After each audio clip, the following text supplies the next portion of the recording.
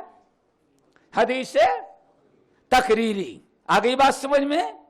مثلا ایک مثال دے تو بات واضح ہو جائے، بہت ساری مثالیں ہیں لیکن ایک ایسی مثال جو ہمارے عملی زندگی سے بہت زیادہ تعلق رکھتی ہے۔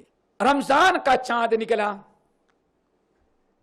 اور نبی علیہ السلام نے فضیلت بیان کر دیا ہے، من قام رمضان ایمانا واحتسابا غفر له ما تقدم من ذنبه۔ جو انسان اجر و ثواب کی نیت سے اخلاص کے ساتھ رمضان میں قیام کرے گا، اور قیام کی ایک شکل کیا ہے؟ نماز تراویح۔ نماز تراویح۔ جو شخص اجر و ثواب کی نیت سے عقیدے کے درستگی کے ساتھ رمضان کے مہینے میں راتوں میں قیام کرے گا، عبادت کرے گا، تراویح کی نماز پڑھے گا، تو غفر له ما تقدم من ذنبه۔ اس تراویح کے برکت سے جتنے گناہ اس کے آج تک ہوئے ہوں گے، اللہ تعالیٰ تراویح کے برکت سے سارے گناہوں کو معاف کر دے گا۔ آپ نے یہ نماز تراویح کی فضیلت بیان کی ہے، مردیں بھی سنے ہیں اور عورتیں بھی سن لی ہیں، چونکہ اس زمانے 5 وقتہ نماز میں، نماز جمعہ میں باقاعدہ عورتیں آتی رہتی تھیں، اس لیے عورتوں نے سنا ہے، مردوں نے بھی سنا ہے۔ چاند نکلا، حضرت ابی بن کعب رضی اللہ تعالی، حدیث کے راوی سعد بن ابی وقاص رضی اللہ تعالیٰ عنہ، معجم طبرانی صغیر اور قیام اللیل محمد بن نصر المروزی رحمہم اللہ، ان تمام محدثین نے حدیث نقل کیا۔ حضرت سعد بن ابی وقاص کہتے ہیں، ہم لوگ نبی علیہ السلام کی مجلس میں بیٹھے ہوئے تھے، ابی بن کعب بڑے پریشان حال، صبح رمضان کے رات نہیں بلکہ رمضان کے دن میں صبح آئے بھری مجلس میں، بڑے پریشان، یا رسول اللہ بڑا غضب ہو گیا ہے رات کو، پتہ نہیں اللہ تعالیٰ کے ہاں درست ہے یا درست نہیں۔ آپ نے فرمایا کیا کر ڈالا تم نے رات کو رمضان میں؟ یا رسول اللہ وضو کیا، تیاری کیا، سوچا کہ رمضان لگ گیا ہے، چلو مسجد نبوی میں جا کر کے قیام کریں گے، تہجد کی نماز پڑھیں گے، اور 2-10-20 ساتھی ہوں گے تو ان سے کے ساتھ جماعت بنا لیں گے اور زیادہ ثواب مل جائے گا۔ یہ سوچ کر کے تیاری کر کے میں مسجد کے لیے آنا چاہتا تھا، اتنی میں گھر کی عورتوں نے پکڑ لیا ہمیں اور آنے نہیں دیا۔ ہماری گھر کی عورتوں نے ہمیں پکڑ لیا، آنے نہیں دیا۔ آپ نے فرمایا کیوں؟ عورتوں نے کہا تم کو تو تم حافظ قرآن ہو اور تم مرد لوگ بہت کچھ یاد کر لیتے ہو، مسجد میں جا کر کے بھی پڑھ لو گے، ہم عورتوں کو تو چولہے ہانڈی سے فرصت نہیں ہے، سارا کام کریں، اور مشکل ہی ہے کہ قرآن ہم لوگ حافظہ بھی نہیں ہے، قرآن بھی نہیں یاد رہتا، ہم لوگ کیسے تراویح کی نماز پڑھیں گے، ہمیں کیسے فضیلت ملے گی، اور تم تو جا کے مسجد میں پڑھ لو گے، تم امام بن جاؤ، تراویح کی نماز پڑھاؤ اسی گھر میں، ہم ساری عورتیں مل کے تمہارے پیچھے تراویح کی نماز پڑھیں گی۔ اللہ رسول انہوں نے اتنا ضد کیا کہ میں بھی اپنا پروگرام کینسل کیا، مسجد آنا بند، تالا لگا لیا عورتوں نے، مصلی بچھایا گیا، میں نے تراویح کی نماز پڑھائی، اور پڑھائی کتنی؟ 8 رکعت۔ 2 چیزیں ہیں، کتنی پڑھائی؟ 8 رکعت۔ 8 رکعت میں نے پڑھائی، میں نے امامت کیا، ساری عورتیں گھر کی میرے پیچھے سب بندی کر کے نماز ادا کی باجماعت۔ تراویح کی نماز 8 رکعت پڑھی، اور کیسے؟ با جماعت۔ اور تیسری بڑی چیز جو تشویشناک تھی، کوئی ایک مرد نہیں تھا مقتدیوں میں، ساری عورتیں مقتدیہ تھیں، امام صاحب صرف اکیلے مرد ہیں۔ اور یہ ابھی مدینہ طیبہ میں کبھی ایسا حادثہ پیش نہیں آیا تھا۔ یا رسول اللہ رات کو ہم سے یہ ہو گیا،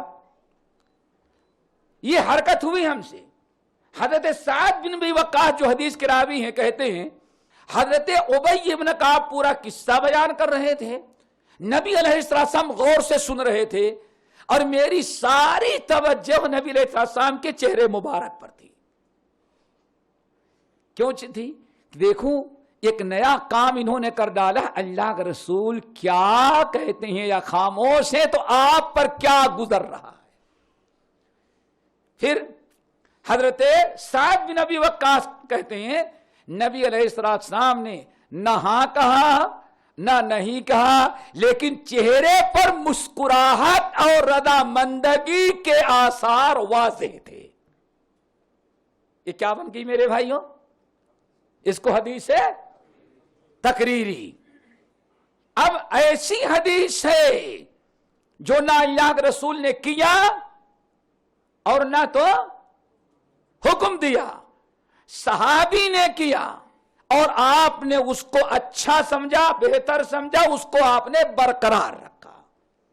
بہت ساری مثالیں ایسی ہیں، انہی میں سے ایک بڑی مشہور حدیث، صحابی کہتے ہیں قرآن کا نزول ہو رہا تھا اور ہم لوگ عزل کرتے تھے، تمام اہل علم کے نزدیک جائز، اگر عزل ناجائز ہوتا تو اللہ تعالیٰ کوئی نہ کوئی وحی نازل کر کے اس سے منع کر دیتے کہ یہ بھی قتل اولاد ہے، کسی کے لیے عزل کرنا جائز نہیں، لیکن وحی کا نزول ہو رہا ہے، ہم لوگ عزل کر لیا کرتے تھے، نہ وحی نازل ہوئی نہ اللہ کے رسول نے کبھی منع کیا۔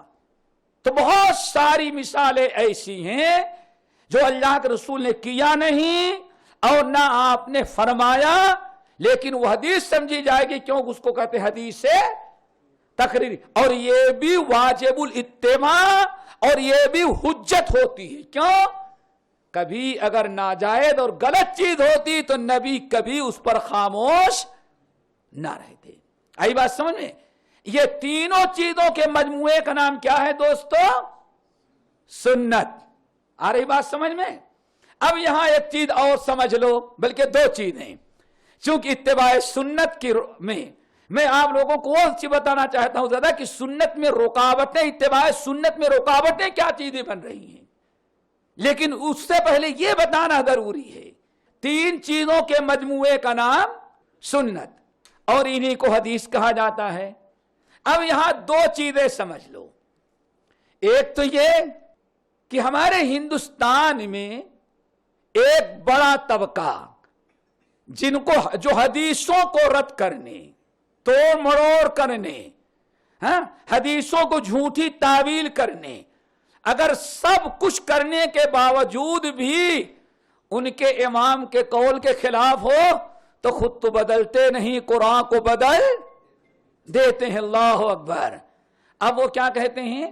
حیدرآباد میں بھی آپ کے تقریر ہوئی ہوگی، بھائی حدیث پر عمل کرنا جہنم میں جانا ہے اور سنت پر عمل کرنے سے جنت میں جائے گا۔ اب تو ایک ایسا زمانہ ہے کہ کیا واٹس اپ کیا کہتے ہیں، سب کو آ جاتا ہے، چاہے دنیا میں کہیں بھی تقریر ہوئی آ گئی ہوگی۔ یہ یہاں غور کرو تھوڑا سا، کتنا خطرناک جملہ۔ سنت پر عمل کیا جائے گا، حدیث پر عمل کرنے سے آدمی سیدھے کہاں جائے گا؟ جہنم میں۔ اللہ اکبر۔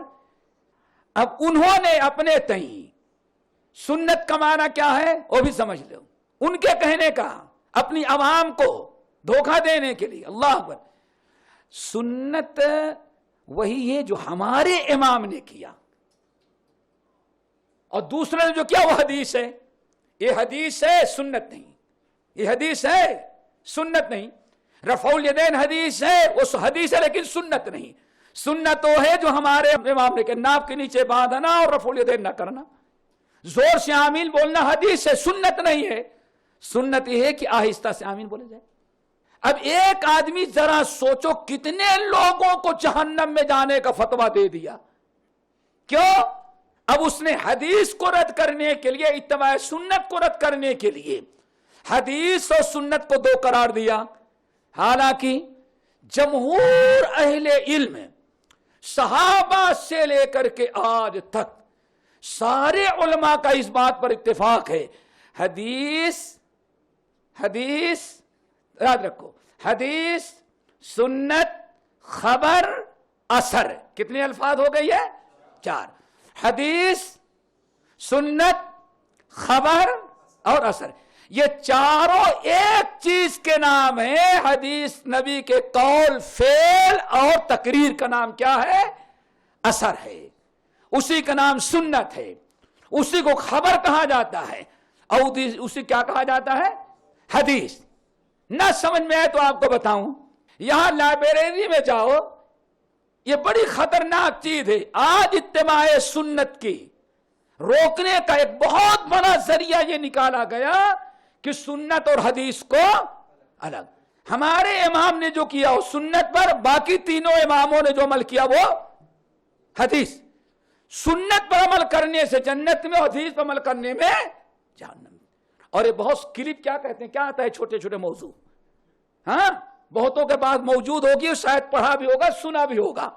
اس عالم کا نام نہیں لیتا، کسی گروہ کا میں نام نہیں لیتا، ہمیں اس سے کوئی ضرورت نہیں. لیکن رد حدیث کا کتنا بڑا ذریعہ، اتباع سنت میں کتنی بڑی رکاوٹ. اللہ اکبر. ہم نے کیا کہا؟ حدیث، سنت، خبر، اثر. ان تینوں چیزوں، چاروں چیزوں کا نام ایک ہے. کیا؟ اللہ کے رسول کے فعل، قول اور تقریر. اب ایک مثالیں دیتے ہیں. آپ کے ہاں لائبریری میں کتاب رکھی ہوگی، ایک کا نام ہوگا ترمذی شریف، دوسرے کو ہوگا ابو داؤد شریف، تیسرے کا نسائی ابن شریف اور چوتھے کا ابن ماجہ شریف. یہ کتابیں کس کی ہیں بھائی؟ حدیث کی ہیں کہ نہیں ہیں؟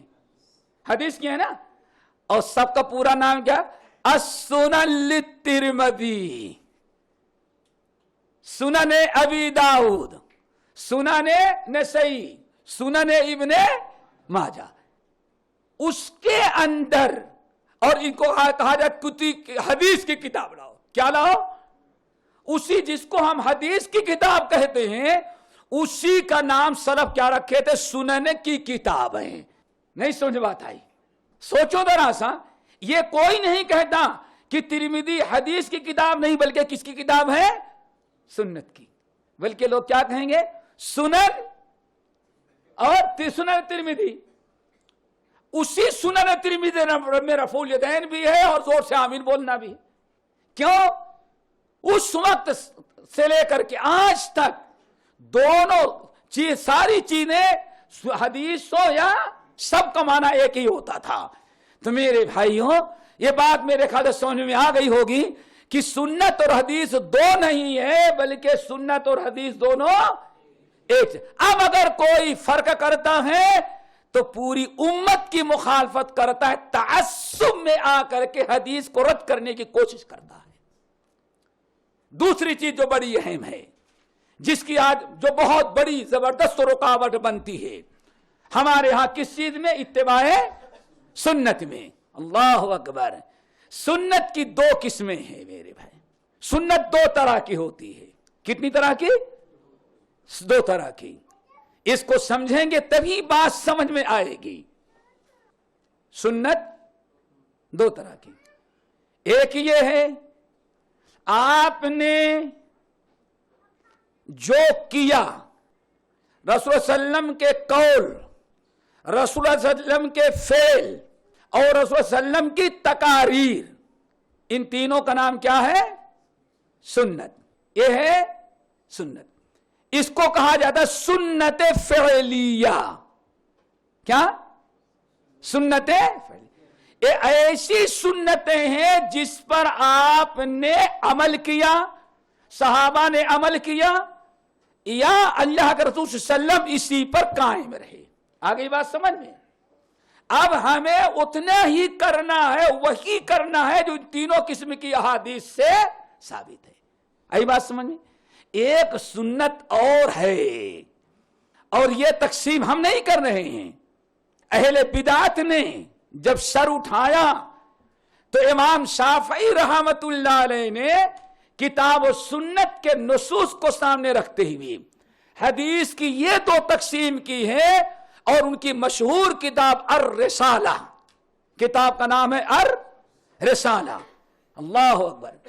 امام شافعی رحمت اللہ علیہ کہتے ہیں اب ہمارے عمل کی جب باری آئے گی تو ہماری عملی زندگی میں سنت دو طرح کی بن جائے گی. عملی طور پر ہم عمل کے میدان میں آئیں گے تو سنتیں دو، ایک سنت فعلیہ اور دوسرے سنت ترکیہ. ترکی نہیں بولتے نا، سنت ترکی بولے ترکستان پہنچاؤ. ہاں، سنت فعلیہ اور سنت ترکیہ. کیا مطلب ہوگا؟ جس چیز کو اللہ کے رسول نے کیا، حدیث سے جو چیزیں ثابت ہوئی، چاہے حدیث فعلی ہو یا تقریری، ان کا کرنا سنت ہے. اور جن چیزوں کو اللہ کے رسول نے نہیں کیا ان کا ترک کرنا سنت ہے، ان کا نہ کرنا سنت ہے. آئی بات سمجھ میں؟ ترک کے معنی آتے ہیں چھوڑ دینا، نہ کرنا. تو اللہ کے رسول نے جو کیا اس کا کرنا سنت، اور جس چیز کو نہیں کیا اس کا نہ کرنا سنت. مثال، اگر اسی چیز پر ہم قائم رہیں نا تو بدعات کا کوئی چانس اسلام میں باقی نہ رہیں. اب دیکھیں دلیل، بہت سارے دلائل ہمارے پاس ہیں لیکن وقت ساتھ نہیں دے گا کہ ہم سارے دلائل پیش کریں. ایک مثال بس، امام احمد بن حنبل رحمت اللہ علیہ نے اپنی مسند کے اندر بسند صحیح نقل کیا. حضرت امیر معاویہ رضی اللہ تعالیٰ عنہ حضرت علی رضی اللہ تعالیٰ عنہ سے جب جنگ ہوئی تو آپ حضرات جانتے ہیں پوری دولت اس خلافت، پوری امت مسلمہ دو حصوں میں تقسیم ہو گئی. علی رضی اللہ تعالیٰ عنہ نے اپنا دارالخلافہ کوفہ کو بنایا اور امیر معاویہ نے اپنا دارالخلافہ دمشق کو بنایا. یہی ہے نا، تقسیم ہو گئے. حضرت علی رضی اللہ تعالیٰ عنہ کے انتقال کے بعد 6 مہینے تک حضرت حسن رضی اللہ تعالیٰ عنہ خلیفہ نائب رہے حضرت علی کے. 6 مہینے کے بعد دستبردار ہو گئے، پوری خلافت کس کے حوالے کر دیا؟ نبی علیہ السلام کے. اور نبی علیہ السلام کی وہ پیشین گوئی پوری ہوئی کہ نبی علیہ السلام خطبہ دے رہے تھے، دونوں نواسے آئے اور دونوں کو آپ نے اٹھا کے بیٹھا لیا، ایک کو دائیں طرف دوسرے کو بائیں طرف. آپ نے ساتھ میں اے لوگو ان ابنی ھذا، یہ میرا بیٹا حسن جو ہے سیصلح بین المؤمنتین عظیمتین من المؤمنین، مومنوں کے 2 بڑے گروہ آپس میں لڑتے ہوں گے لیکن میرا یہ بیٹا دونوں میں مصالحت کروا دے گا. پیشین گوئی پوری ہوئی اور اب پورے دنیا کے عالم اسلام کے خلیفہ صرف ایک رہ گئے، کون؟ امیر معاویہ. اپنے دور خلافت میں ایک مرتبہ حج کرنے کے لیے مکہ مکرمہ آئے. اب چونکہ کئی سالوں کے بعد آنا ہوا تھا، اب محبت بالکل خانہ کعبہ کی بےقرار کر رکھی تھی. اب خانہ کعبہ کا طواف کرنے لگے تو حجر اسود کو بھی بوسہ دیا، رکن عراقی کو بھی دیا، رکن شامی کو بھی دیا اور رکن یمانی کو. اب چونکہ خلیفہ امیر معاویہ اب دنیاوی اعتبار سے اس وقت دنیا کا سب سے بڑا انسان خانہ کعبہ کا طواف کر رہا ہے، اس لیے ہر حاجی کی نگاہ حضرت امیر معاویہ پر.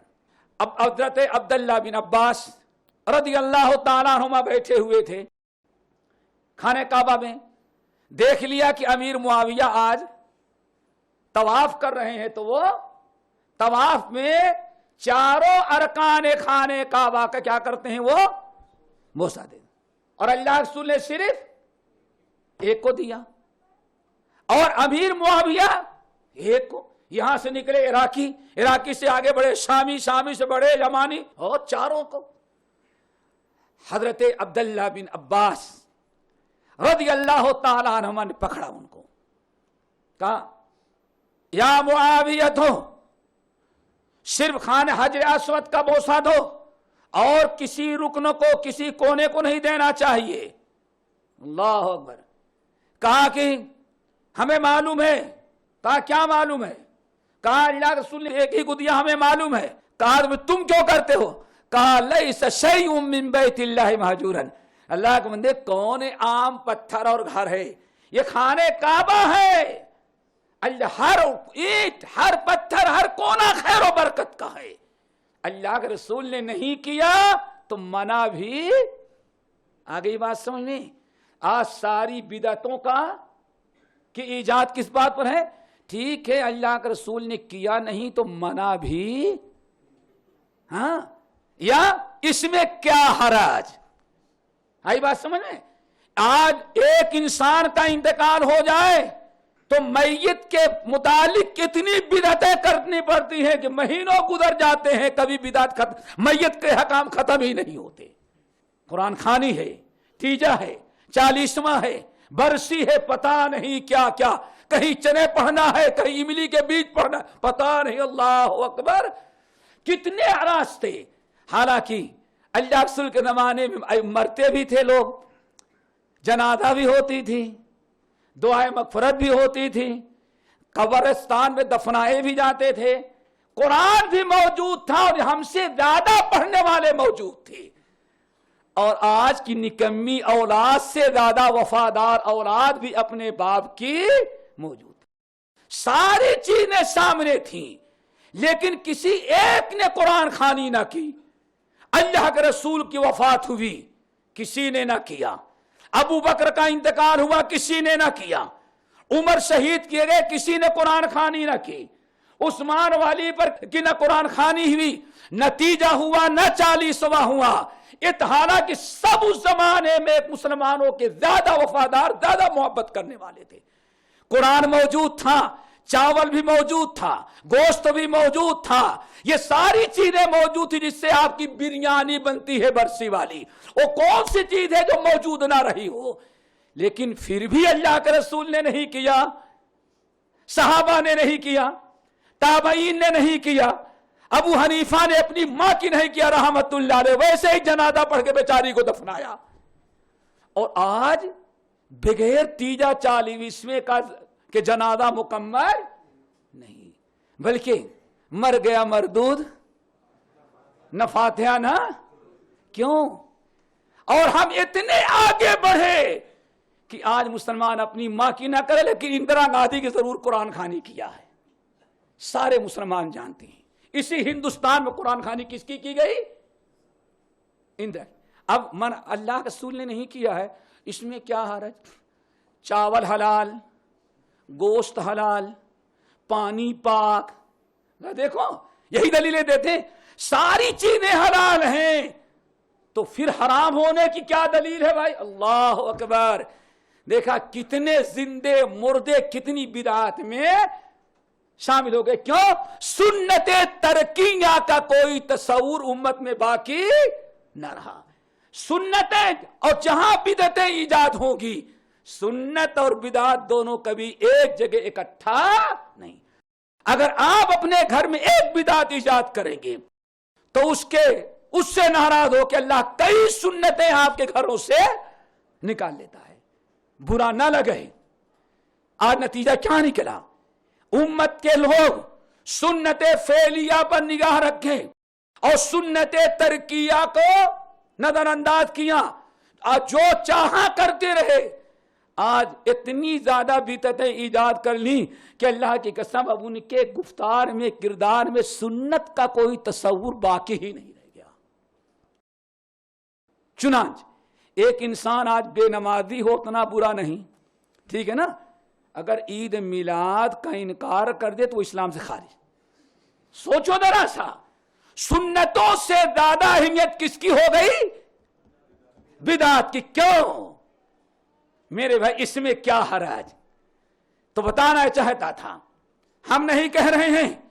امام شافعی رحمت اللہ علیہ نے شرک و بدعات جب لوگوں نے عام کرنا شروع کیا تو متعدد دلائل کے ذریعے ثابت کیا کہ نہیں، جس چیز کو اللہ کے رسول نے کیا ہے اس کا کرنا سنت، اور جس چیز کو اللہ کے رسول نے نہیں کیا ہے اس کا ترک کرنا، چھوڑنا سنت. آگے بات سمجھیں؟ سنت فعلیہ اور سنت ترکیہ. بات چل رہی تھی حضرت عبداللہ بن عباس اور امیر معاویہ کی. معاویہ نے کیا جواب دیا؟ عبداللہ مجھے معلوم ہے، اللہ اکبر، مجھے بھی معلوم ہے کہ اللہ رسول نے حجر اسود کا بوسہ دیا، لیکن لیس شیء من بیت اللہ، اے اللہ کا گھر ہے، اس کی ہر اینٹیں برکت والی ہیں، پورے گھر کو چوم لے تو اس میں کوئی ممانعت نہیں، کہیں اللہ کے رسول نے منع نہیں کیا۔ کیا خیال ہے؟ بات سمجھ میں آئی نا؟ لیکن عبداللہ بن عباس نے کیا جواب دیا؟ یا معاویہ، تو اے معاویہ، بیکار کی دلیلیں دیتے ہو کہ اللہ کے رسول نے کیا تو نہیں لیکن منع بھی نہیں کیا۔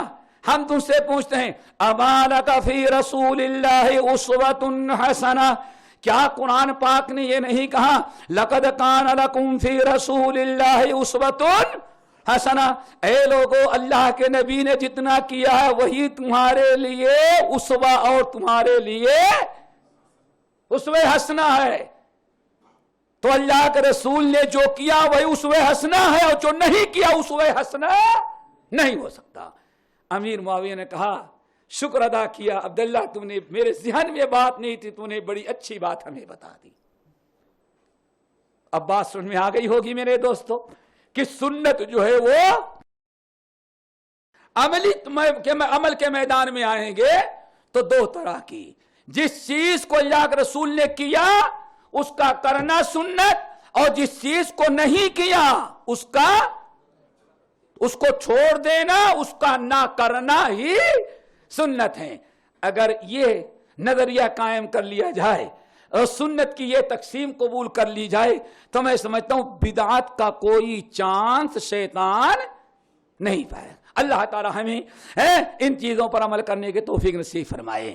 اب آئیے، جب آپ نے سنت کے اقسام اور ان تمام چیزوں کو سمجھ لیا، اب آئیے وقت کو سامنے رکھتے ہوئے آج سنت کے متعلق نمبر 1 رب العالمین نے فرمایا یا ایھا الذین آمنوا لا تقدموا بین یدی اللہ ورسولہ واتقوا اللہ ان اللہ سمیع علیم۔ سورہ حجرات کی پہلی آیت اور بڑی اہم ہے۔ امام قرطبی کا نام سنا ہوگا۔ امام قرطبی اپنے تفسیر، جو دنیا کی بڑی معتبر بڑی تفسیر سمجھی جاتی ہے، تفسیر قرطبی کہا جاتا ہے، اور اس کا نام کیا ہے؟ الجامع لاحکام القرآن۔ اپنی تفسیر قرطبی کے اندر کہتے ہیں اتباع سنت، اتباع رسول، عظمت سنت اور عظمت رسول کے متعلق سورہ حجرات کی اس آیت سے بڑی آیت پورے 30 پارے قرآن میں کوئی اور آیت نہیں ہے۔ سب سے بڑی آیت اتباع رسول، اتباع سنت، عظمت رسول، ضرورت اتباع سنت پر سب سے بڑی آیت جو ہے وہ کون سی ہے؟ سورہ حجرات کی آیت نمبر 1 یا ایھا الذین آمنوا لا تقدموا بین یدی اللہ ورسولہ واتقوا اللہ ان اللہ سمیع علیم۔ اللہ اکبر۔ اے ایمان والو، خبردار، لا تقدموا بین یدی اللہ ورسولہ، اللہ اس کے رسول کے آگے بڑھنے کی کوشش مت کرو۔ آگے بات سمجھ میں؟ اتنی بڑی آیت قرآن میں کوئی دوسری نہیں۔ اللہ نے نہیں بیان فرمایا کہ نبی کے مخالفت نہ کرو، حدیث پر عمل کرو، نہیں، ایک جملہ استعمال فرمایا، کیا؟ لا تقدموا یا ایھا الذین آمنوا، اے ایمان والو، لا تقدموا بین یدی اللہ ورسولہ، خبردار، اللہ اس کے رسول سے آگے بڑھنے کی کوشش نہ کرنا۔ کیا ہوا تھا؟ شان نزول سن لے تو شاید اور بہت بات واضح ہو جائے کہ عرب کا ایک قبیلہ نبی علیہ السلام کی خدمت میں آیا اور بڑی جماعت کے ساتھ آئے تھے۔ وہ لوگ واپس جانے لگے تو اب نبی علیہ السلام کا دستور تھا کہ کوئی وفد آ کر کے واپس جانے لگتا تو ان کا ایک امیر اللہ رسول مقرر کر دیتے، ٹھیک ہے نا؟ وفد آیا، آپ کے مجلس میں شریک ہوا، گفتگو ہوئی، اب ابھی اللہ کے رسول نے کس کو امیر بنایا جائے ابھی آپ نے یہ فیصلہ نہیں کیا تھا. فیصلہ کس نے کون کرنا شروع کر دیا؟ ابو بکر اور عمر نے. اللہ اکبر. یہاں کسی مدرسے کے ناظم صاحب نہیں تھے ہاں؟ یا کسی مدرسے کے صدر المدرسین نہیں تھے کہ جو چاہیں کر جائیں. بھائی ہندوستان ہے، ہندوستان میں سود لینا حلال ہے. سنا نہیں سنا؟ رمضان کے مہینے میں آج سے 6-7 سال قبل اسی شہر میں اعلان ہوا تھا نا، اور بھی شب قدر میں مسجدوں میں تقسیم کیا جا رہا تھا. مولوی صاحب نے بڑی مہربانی کی ہاں، ہندوستان میں سود کو حلال. کیوں؟ یہ دارالحرب ہے. اب الیکشن کی باری آئے تو سب ختم ہو جاتا. دیکھا آپ نے؟ لا تقدموا بین یدی اللہ ورسولہ. اللہ کے رسول خاموش بیٹھے ہیں. فیصلہ اللہ کے رسول کریں گے کون مناسب ہے، یا آپ مناسب سمجھیں گے تو لوگوں سے مشورہ کریں کہ ہاں اس کو امیر بنایا جائے. ابھی امیر بنانے کے بارے میں اللہ کے رسول نے کوئی فیصلہ نہیں کیا. ابو بکر کہتے ہیں کہ یا رسول اللہ، عمر یہ اقرا بیٹھا نا، اس کو امیر بنایا جائے. عمر فاروق نے کہا کہ نہیں نہیں، اس کو نہیں، اس کو بنایا جائے. اب دونوں کی باتیں ذرا سا تلخی میں بدل گئی. عمر کہتے ہیں، ابو بکر کہتے ہیں یا عمر، اے عمر، ہم نے تجربہ کیا تمہاری زندگی کا سب سے بڑا مقصد ہے کہ میں جو کہوں اس کی تم الٹا کہو. ہاں، یہ تمہاری عادت ہے، فطرت بن چکی ہے. ہم نے 12 تجربہ کیا. اب اگر میں دن کو دن کہوں گا تو تم اس کو رات کہو گے. تم نے اپنے زندگی کا سب سے بڑا مقصد کیا بنا رکھا ہے کہ ابو بکر جو کہے اس کے الٹا. اللہ اکبر. عمر فاروق نے کہا ابو بکر تم ہم پر الزام لگا رہے ہو. وَلَا مَا أَرَدْتُ إِلَّا خِلَافَكَ، مَا أَرَدْتُ إِلَّا خِلَافَكَ. اللہ کی قسم ہم نے کوئی مخالفت تمہارا ارادہ نہیں کیا. اس میں بات دونوں کی بڑی آگے بڑھ گئی. ابو بکر کہتے تھے یہ خلیفہ بنے، اور عمر کہتے یہ نہیں بلکہ یہ بنے. کام کس کا تھا میرے بھائی؟ اور کود کون پڑے بیچ میں؟ ابو بکر اور عمر. اللہ اکبر. بڑا اونچا مقام ابو بکر کا، بڑا اونچا مرتبہ صدیق اکبر کا. لیکن نبی کی سنت یہ سنت کے مقابلے میں کوئی آگے نہیں بڑھ سکتا، نہ ابو بکر نہ عمر. اللہ نے فوراً دونوں پر یہ عتاب نازل کیا، اے ایمان والو خبردار، لا تقدموا بین یدی اللہ ورسولہ. اللہ اس کے رسول سے پہلے تم آگے نہ بڑھنے کی کوشش کرو. اللہ کے رسول کا کام ہے کہ امیر کس کو بنائیں. ابو بکر عمر تمہارا کام نہیں ہے، اور اللہ کے رسول سے پہلے تم نے فیصلہ کرنا شروع کر دیا یہ امیر اور وہ امیر. اللہ اکبر. کیا پتا چلا؟ کیا چلا کہ حلال اور حرام وہاں تو دنیاوی امیر بنانا تھا نا بھائی. کون سا امیر بنانا تھا؟ دنیاوی امیر نا. دنیاوی امیر بنانے میں 2 پیش قدمی کیے تو اللہ کے رسول اللہ نے اجازت نہیں دیا. اور مسئلہ یہاں حلال اور حرام کا آ جائے، حلال اور حرام کی بات آ جائے، جائز اور ناجائز کی بات آ جائے، تو کسی کو یہ اختیار نہیں کہ جب تک قرآن و حدیث میں اس مسئلے کو ڈھونڈ نہ لیا جائے اپنی رائے اور اپنے عقل سے فتویٰ. آئی بات سمجھ میں؟ لا تقدموا بین یدی اللہ ورسولہ. ایک معنی طے ہوا. کیا؟ ہمارے پاس قرآن، ہمارے پاس حدیث موجود ہے. جب بھی کوئی مسئلہ حلال و حرام کا آ جائے تو ہم اپنے رائے سے کچھ فتویٰ نہ دیں. سب سے پہلے کس کی طرف رجوع کریں؟ کتاب اللہ سنت رسول. کتاب اللہ سنت رسول پر کی طرف رجوع کریں. قرآن و حدیث نے جو مسئلہ بیان کر دیا ہے وہی واجب الاتباع ہوگا. قرآن و حدیث کو بالائے طاق رکھیں. ہم اپنے عقل رائے اپنے سمجھ سے فتویٰ دینے لگیں تو گویا کہ اللہ کو اور اللہ کے رسول کو پیچھے کر دیا اور تم امام بن گئے، آگے بڑھ گئے. آئی بات سمجھ میں؟ نمبر 2، لا تقدموا بین یدی اللہ ورسولہ، اے مومنو خبردار، اللہ اس کے رسول کے آگے کسی کو نہ بڑھاؤ۔ یہ بھی ایک معنی ہے، کیا کرو؟ لا تقدموا احدا علی رسول اللہ، خبردار اللہ اس کے رسول کے اوپر کسی کو مقدم نہ کرو، نہ ابو بکر کو کرو، نہ عمر کو کرو، نہ ابو ثوری کو کرو، نہ امام ابو حنیفہ، امام مالک، امام شافعی، احمد بن حنبل کو کرو۔ لا تقدموا بین یدی اللہ ورسولہ، اللہ اس کے رسول پر کسی کو مقدم نہ کرو۔ آج کیا ہو رہا ہے؟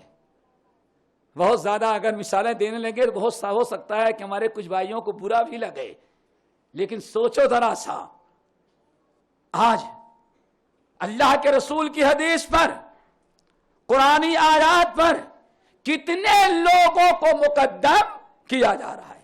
حالانکہ قرآن کیا کہتا ہے؟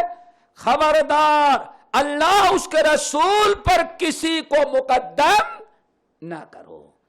اللہ اس کے رسول، کتاب اللہ، سنت رسول سب پر مقدم ہوں گے، ان کے اوپر کسی کو مقدم نہیں کیا جا سکتا۔ آئی بات سمجھ میں آ گئی کہ سنت کا مقام کیا ہے؟ اللہ اکبر۔ ایک مثال دے دیں تو اور بات واضح ہو جائے۔ امام احمد بن حنبل، امام ابو یعلا نقل کرتے ہیں، بڑی مثال ہے ہمارے سامنے، ایک مثال دے کر کے ہم بات کو آگے بڑھا دیتے ہیں۔ اللہ اس کے رسول پر کسی کو مقدم نہ کرو، اسی لیے اللہ اکبر، اللہ نے وہ جملہ استعمال کیا کہ آسمان سے لے کر کے زمین تک کتنے اونچے مرتبے کے لوگ ہوں گے، لیکن حدیث اور قرآن پر کسی کی بھی بات کو مقدم نہیں کیا جائے گا، سب کو مؤخر کیا جائے گا۔ مقدم کیا جائے گا تو اللہ کی کتاب اور نبی کی حدیث و سنت کو۔ چھوٹی سی مثال، ہم نے کہا مسند احمد بن حنبل اور مسند ابو یعلا کی روایت، یہ حضرت عثمان بن عفان حج میں جا رہے ہیں، اور سب کو یہ تھا کہ حج افراد کریں۔ کیا کریں؟ حج افراد، یعنی عمرے کی نیت نہ کریں، صرف کیا کریں گو؟ حج۔ آرڈر نافذ کر دیا، چلے جا رہے ہیں۔ گزر رہے تھے، سامنے 6-7 آدمیوں کا، حاجیوں کا ایک گروہ جا رہا تھا۔ لبیک اللہم لبیک اللہم لک عمرۃ لبیک اللہم لبیک، اللہ اکبر، اے اللہ میں حج تمتع کرنے جا رہا ہوں۔ عثمان بن عفان کیا کریں؟ ہر آدمی کیا کرے گا؟ حج افراد۔ اور حضرت علی کیا کریں؟ حج تمتع۔ عثمان نے کہا من ھذا الرجل، رات کا وقت تھا، یہ کون سا آدمی ہے جو میری بات نہیں سنتا، حج تمتع کر رہا ہے؟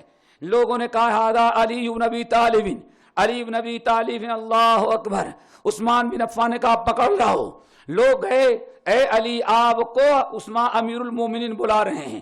امیر المومنین عثمان بن عفان کے پاس پہنچے علی۔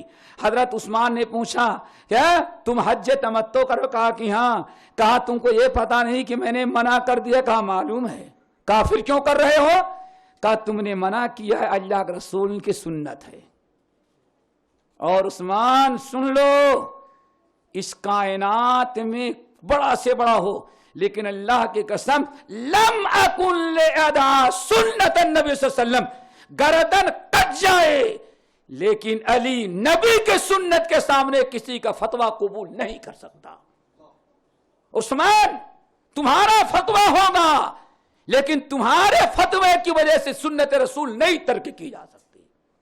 اور اس سے بڑا واقعہ ذرا سنو میرے بھائی، آپ نے کیا سمجھا اتباع سنت کیا ہے؟ مرضی ہو تو کرو، مرضی ہو تو نہ کرو، اللہ اکبر۔